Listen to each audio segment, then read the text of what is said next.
क्या गुजरात की राजनीति में कोई बड़ा तूफान आने वाला है? क्या कांग्रेस अपने सबसे बड़े ट्रम्प कार्ड को मैदान में उतारने जा रही है, जहां बीजेपी का अभेद्य किला है? गलियारों में चर्चा तेज है कि राजस्थान के दिग्गज नेता सचिन पायलट को गुजरात कांग्रेस का नया कमांडो यानी कि प्रभारी बनाया जा सकता है। अशोक गहलोत और रघु शर्मा के बाद क्या पायलट की बारी है? आखिर क्यों अचानक से दिल्ली में हलचल बढ़ गई है? आज के इस वीडियो में हम डिकोड करेंगे गुजरात कांग्रेस की नई रणनीति, गिरते आंकड़े और पायलट फैक्टर का असली सच। वर्तमान में गुजरात कांग्रेस की कमान अनुभवी नेता और राज्यसभा सांसद मुकुल वासनिक के हाथों में है। वासनिक एक मंझे हुए संगठनकर्ता माने जाते हैं और उनके साथ 4 सचिव रामकिशन ओझा, सुभाषिनी यादव, देवेंद्र यादव और बीवी श्रीनिवास की एक पूरी टीम तैनात है। लेकिन सवाल यह है कि क्या सिर्फ टीम काफी है? आंकड़े बताते हैं कि गुजरात में कांग्रेस अपने सबसे कठिन दौर से गुजर रही है।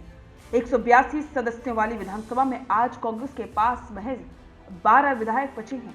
आपको याद दिला दें कि 2022 के चुनाव में पार्टी ने 17 सीटें जीती थी, लेकिन समय बीतने के साथ 5 विधायकों ने साथ छोड़ दिया। वहीं 26 लोकसभा सीटों वाले इस राज्य में कांग्रेस के पास सिर्फ 1 सीट है। अमित चावड़ा संगठन संभाल रहे हैं और डॉक्टर तुषार चौधरी सदन में विपक्ष की आवाज हैं, लेकिन जनता के बीच वो कनेक्ट फिलहाल गायब दिख रहा है, जिसकी तलाश राहुल गांधी को है। रुकिए और जरा ध्यान से सुनिए। क्या आप हमारी इन खबरों से अपने व्यापार को भी बढ़ाना चाहते हैं? तो आप भी खबरों के दौरान इस तरह के एलिमेंट्स पर अपना विज्ञापन दे सकते हैं, या फिर ऐसे खबर के 1 मिनट बाद अपना पूरा विज्ञापन डलवाएं, जो कि 8 लाख से ज्यादा सब्सक्राइबर्स और फॉलोअर्स वाले द फैक्ट इंडिया चैनल्स और पेजेस से राजस्थान के कोने कोने में पहुंचेगा और इससे आपका व्यापार, ब्रांड सब कुछ बढ़ेगा। गुजरात और राजस्थान की राजनीति का पुराना नाता रहा है। कांग्रेस ने हमेशा ही राजस्थान के दिग्गजों पर भरोसा जताया है। याद कीजिए साल 2017 का वो चुनाव, जब कांग्रेस ने बीजेपी के पसीने छुड़ा दिए थे और उन्हें 99 सीटों पर रोक दिया था। उस वक्त मास्टरमाइंड कौन थे? राजस्थान के पूर्व मुख्यमंत्री अशोक गहलोत। गहलोत की रणनीति और जमीनी पकड़ ने गुजरात में कांग्रेस को संजीवनी दी थी। उनके बाद रघु शर्मा को भी जिम्मेदारी मिली, यानी कि राजस्थान के नेताओं को गुजरात की तासीर को समझना एक परंपरा सी बन गई। अब चर्चा आम है कि अशोक गहलोत को राज्यसभा भेजा जा सकता है, तो दिल्ली के गलियारों में एक ही नाम गूंज रहा है, सचिन पायलट। विश्लेषकों का मानना है कि सचिन पायलट की छवि एक आकर्षक युवा नेता की, जो न केवल पाटीदार युवाओं बल्कि शहरी मतदाताओं को भी प्रभावित करने का दम रखते हैं। आखिर अभी ही क्यों? दरअसल समय बहुत कम है। गुजरात में मतदाता सूची के विशेष गहन पुनरीक्षण का काम पूरा हो चुका है और जल्दी अहमदाबाद, वडोदरा, सूरत और राजकोट जैसे बड़े नगर निगमों के चुनाव होने वाले हैं। राजनीतिक पंडित इन चुनावों को 2027 के विधानसभा चुनाव का सेमीफाइनल मान रहे हैं।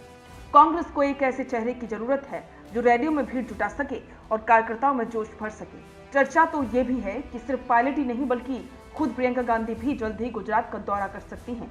अगर पायलट प्रभारी बनते हैं तो वे युवाओं के बीच कांग्रेस की गिनती जरूर बढ़ाएंगे। राहुल गांधी का निर्देश बिल्कुल साफ है, नई कांग्रेस बनानी है और इस नई कांग्रेस में पायलट का होना एक विजनरी लीडर के हिसाब से काफी जरूरी है। लेकिन सफर इतना भी आसान नहीं होगा। गुजरात कांग्रेस ने पिछले कुछ सालों में कई दिग्गजों को खोया है। गुरुदास कामत और राजीव सातव जैसे नेताओं ने भी यहाँ अपनी ऊर्जा लगाई थी। आज चुनौती सिर्फ बीजेपी से लड़ने की नहीं है, बल्कि बिखरते हुए कुनबे को जोड़ने की भी है। सचिन पायलट के सामने सबसे बड़ी चुनौती होगी गुटबाजी को खत्म करना और स्थानीय नेताओं को एक मंच पर लाना। क्या पायलट राजस्थान जैसा करिश्मा गुजरात में दोहरा पाएंगे? क्या वो अमित शाह और पीएम मोदी के गढ़ में सेंध लगा पाएंगे? ये तो आने वाला वक्त बताएगा। लेकिन एक बात तय है, अगर पायलट की एंट्री होती है तो गुजरात की जंग बेहद दिलचस्प हो जाएगी। आपको क्या लगता है, क्या सचिन पायलट को गुजरात का प्रभारी बनाना कांग्रेस का सही फैसला होगा? क्या वो 2027 में कांग्रेस की वापसी करा पाएंगे? अपनी राय कमेंट बॉक्स में जरूर लिखें। वीडियो पसंद आया हो तो लाइक करें और राजनीतिक विश्लेषण के लिए द फैक्ट इंडिया को सब्सक्राइब करना ना भूलें। बिजनेस अच्छा हो सकता है, लेकिन अगर नाम नहीं दिखा तो पहचान कैसे बनेगी?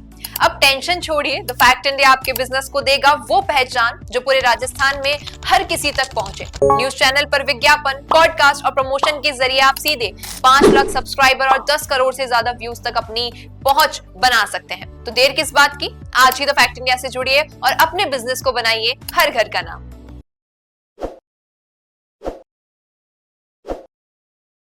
ताज़ा खबरों के लिए विजिट करें द फैक्ट इंडिया की वेबसाइट और डाउनलोड करें द फैक्ट इंडिया ऐप। ताज़ा खबरों के लिए विजिट करें द फैक्ट इंडिया की वेबसाइट और डाउनलोड करें द फैक्ट इंडिया ऐप।